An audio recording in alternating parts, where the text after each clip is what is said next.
juta. Bayangin berapa kali lipat kita ngumpulin uang supaya dapat 69 juta. Terus data tunggunya, masa tunggunya berapa tahun ibu-ibu?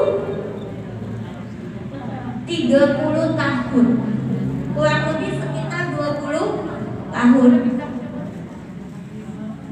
Mohon kalau ada yang mau berdiskusi dikecilkan suaranya ya. Kita beradab majelis, jadi saling menghargai dan supaya majelis ini diberikan barokah oleh Allah. Kalau mau menyampaikan pendapat, ya jadi masalah haji. Kita melihat masalah haji itu dari sisi pengelolaan biaya haji dan pengelolaan bagaimana jemaah-jemaah itu bisa menunaikan ibadah haji. Haji itu rukun Islam kan ibu-ibu? Ya, berarti kalau dia rukun Islam, haji itu menjadi fardu ain bagi setiap individu muslim yang punya kemampuan secara finansial dan kemampuan fisik. Ketika kita menyetor ke Kemenak, ya, kita kan nabung di bank itu kan nanti sampai 25 juta atau 21 juta yang kita dapat kursi itu. Sekitar 20 ke atas ya, baru tabungan kita yang ada di bank yang mau bank syariah atau bank konvensional kita masukkan tabungan haji pada batas 21 juta. Karena saya juga punya pengalaman Pak D saya itu, saya nguruskan dia itu sudah stop porsi hajinya itu 21 juta ke Kemenak, dia nabung di bank muamalat dan belum berangkat haji Allah memanggilnya karena masa lama nunggu itu yang lama itu 20 tahun ke atas. Nah ibu-ibu, kalau kita daftar haji sekitar umur 30 tahun ke depan kan nanti umur 60 nih kita baru bisa menunaikan ibadah haji ya. Kalau panjang umur, kalau belum sampai 60 sudah innalillahi, kita nggak pergi, hanya niat. Nah kalau ke 60 kita pergi, kira-kira fisik kita masih sekuat umur 30 nggak? Enggak ya bu, saya aja 40-an ke atas, kaki saya itu sudah suka nyeri-nyeri lutut. Bayangkan ibadah haji itu ibadah yang fisik harus bagus, finansial juga harus bagus. Nah, sekarang kenapa kok sampai lama masa tunggunya dan kenapa kok dipersulit ya sampai ke masalah mahram? Nanti saya bahas juga. Saya mau tarik akar masalahnya. Kita hidup saat ini diatur oleh aturan Quran dan Sunnah atau aturan buatan manusia ibu? Aturan buatan manusia.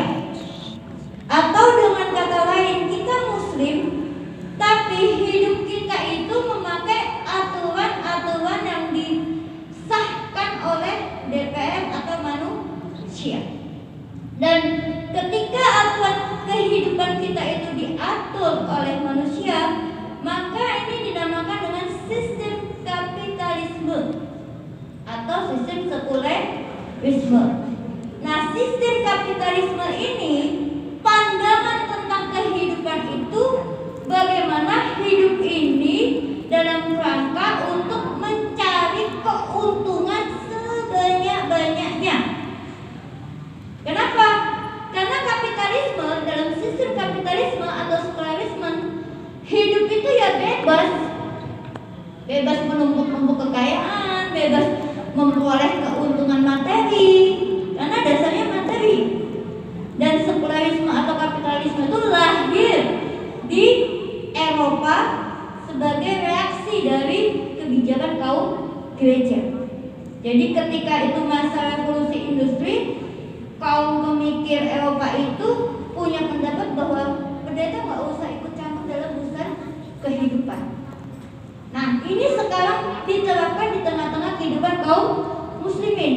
Jadi Al-Quran yang fungsinya Allah sampaikan dalam Al-Baqarah, yang zalika kitabullahi raiba fihi hudan lil muttaqin, yakin bahwa Al-Quran itu sebagai huda, sebagai petunjuk. Namanya petunjuk itu kan ngasih arahan hidup ya ibu-ibu ya, mengatur hidup kita, mengatur beribadah kita. Karena ada rukun Islam ini yang membutuhkan biaya, seperti apa? Haji dan zakat itu butuh dana.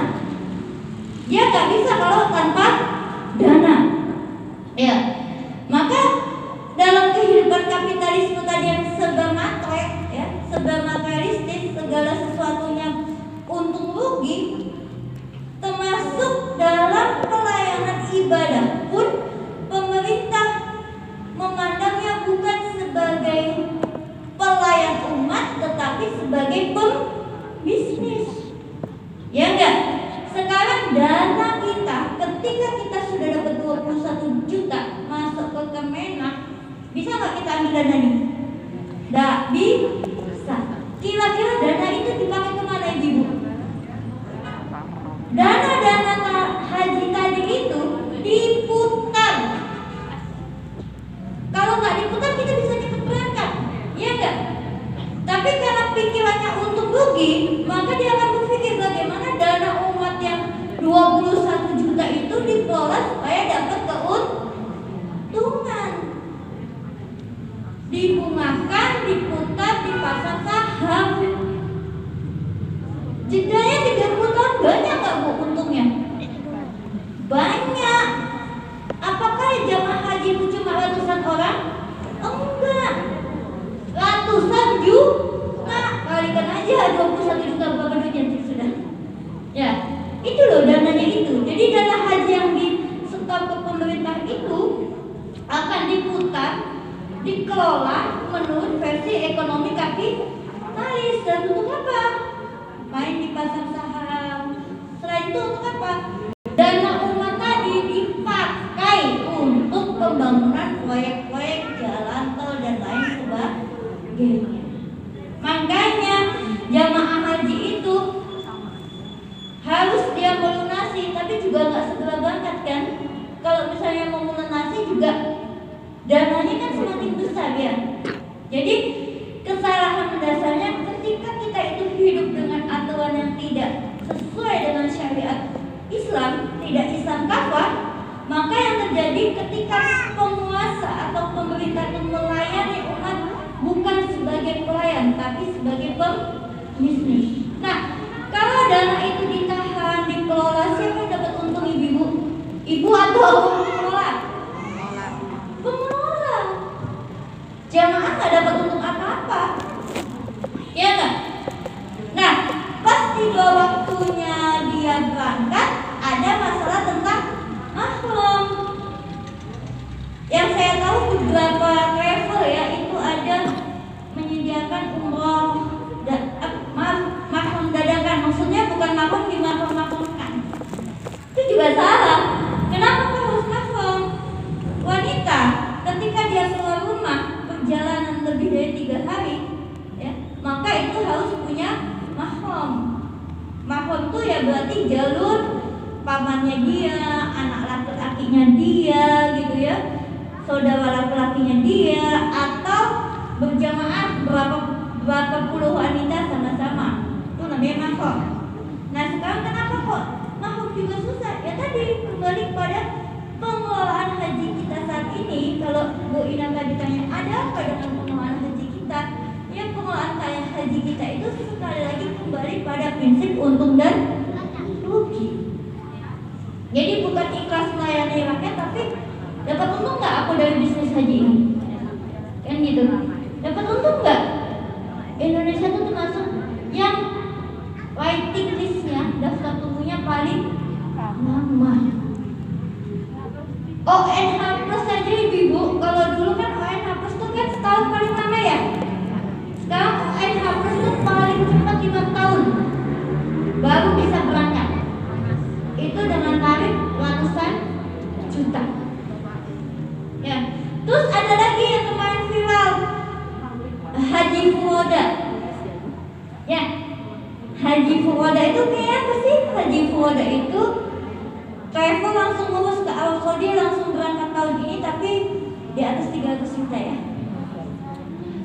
Ya, dia di atas 300 juta tarifnya. Nah, bayangin ibu-ibu, bagaimana dalam kapitalis ini ibadah itu dijadikan lahan bisnis.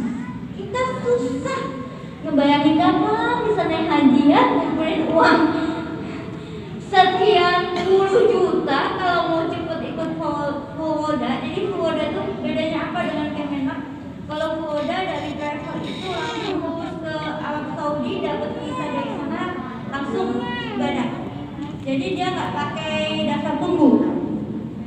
Tapi sekali lagi, siapa yang mampu? Hanya orang-orang kaya saja. Ya, ini menunjukkan bahwa pengelolaan ibadah haji dalam sistem kapitalis itu berbasis pada untung dan rugi. Keuntungan untuk siapa, Bu? Keuntungan untuk penguasa. Ya, dana terendap 30 tahun itu kan lumayan ya. Dipakai apa coba? Itu bunga. Ya, dia pakai main di pasar saham, kemudian dia pakai juga untuk pembangunan jalan tol, infrastruktur dan lain sebagainya. Itu pengelolaan dana haji. Bagaimana solusinya dalam Islam?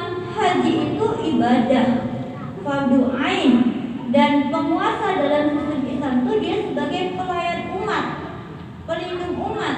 Berarti bagaimana supaya kaum muslimin yang mampu fisiknya itu dimudahkan oleh khalifah. Khalifah itu sebutan untuk pemimpin dalam sistem pemerintah Islam yang menerapkan syariat Islam secara kafah, supaya kaum muslimin itu bisa menunaikan ibadah haji dengan mudah. Kalau yang sudah berumroh, berhubung saya belum berumroh ya, kalau ibu-ibu sudah pernah berumroh, berhaji itu ada yang ikut travel lewat jalur Turki. Turki itu ada dibuat jalur kereta api menuju Mekah, menuju Negeri Haramain. Itu dibangun di masa kehilafahan Utsmani terakhir. Kenapa kok pemerintah Hadisa mau membangun jalur kereta api? Untuk memudahkan jamaah menunaikan ibadah haji. Kemudian juga di masa-masa kekhalifahan sebelum Turki Utsmani itu banyak dibangun-bangun kayak hotel-hotel gitu ya oleh khalifah sebagai tempat singgah dari jamaah haji. Untuk apa? Beristirahat, makan, minum gratis. Yang menggratiskan siapa? Pemerintahan khilafah. Beda sudut pandang ya. Kalau dalam sistem kapitalis, ibadah haji itu dengan pandangan untung rugi, sehingga bagaimana dana banyak itu memberikan keuntungan bagi mereka, bukan bagi rakyat. Kalau dalam sistem Islam, khalifah atau pemimpin itu dia melayani umat, sehingga bagaimana umat ini bisa menunaikan ibadah yang diwajibkan oleh Allah. Nanti akan dihitung itu oleh khalifah dari Indonesia ke Mekah itu berapa biaya yang dibutuhkan untuk perjalanan, berapa afternya. Jadi pakai hitung-hitungan juga biaya transportasi, tapi tidak semahal saat ini. Sekarang nggak bisa mahal ibu. Ada bikin visa, ada bikin paspor, ya enggak? Dulu kasus jamaah haji dan umroh yang visa hijau itu kan dikeluarkan ya. Ya, kalau nggak dapat visa resmi umroh dan haji kan dikeluarkan dari Arab Saudi. Sekarang kan peraturan itu dibuat untuk kenapa kok ada visa, ada paspor? Karena dalam kapitalis pun ada pandangan nasionalisme, sekat-sekat nasionalisme. Padahal kan sama-sama Muslim, tapi apa mau orang Indonesia? Kamu nggak bisa masuk wilayahku tanpa paspor, tanpa visa. Padahal kita mau ibadah loh, ya, mau ibadah ke Baitullah. Ya, dan ketika khilafah 1300 tahun yang lalu terterapkan, kaum muslim itu bisa menunaikan ibadah tanpa tersekat-sekat nasionalisme. Jadi dari Indonesia ke Arab, biaya apa yang dihitung? Biaya transportasi, nggak pakai visa, nggak pakai paspor. Ya, kenapa? Sesama kaum muslimin. Kalau misalnya dia tidak punya mahram, dimudahkan mahramnya ini untuk menemani. Jadi memang Masya Allah ya, ketika syariat Islam itu diterapkan secara kafah yang terjadi itu adalah keberkahan. Kan Allah sendiri yang berjanji ya, wa ma arsalnaka ila rahmatan lil alamin, dan tidaklah Allah itu mengutusmu Muhammad, maksudnya Rasulullah dengan syariatnya, kecuali untuk rahmat bagi seluruh alam. Rahmat itu apa? Kebaikan, keberkahan. Itu namanya rahmat. Jadi kalau menunaikan ibadah haji dalam syariat Islam apa? Syarat muslim menunaikan kewajiban apa, Bu? Muslim balik berakal. Iya ya? Ya kan gitu ya? Jadi kalau dia muslim, sudah balik, akalnya sempurna, bukan anak kecil, monggo silakan ibadah haji. Biayanya biaya besar aja. Gak mungkin kan jalan kaki, Bu. Atau nanti bisa jadi khalifah itu membuat jalur cepat supaya ibadah haji kita tuh naikkan. Begitu jawaban dari saya.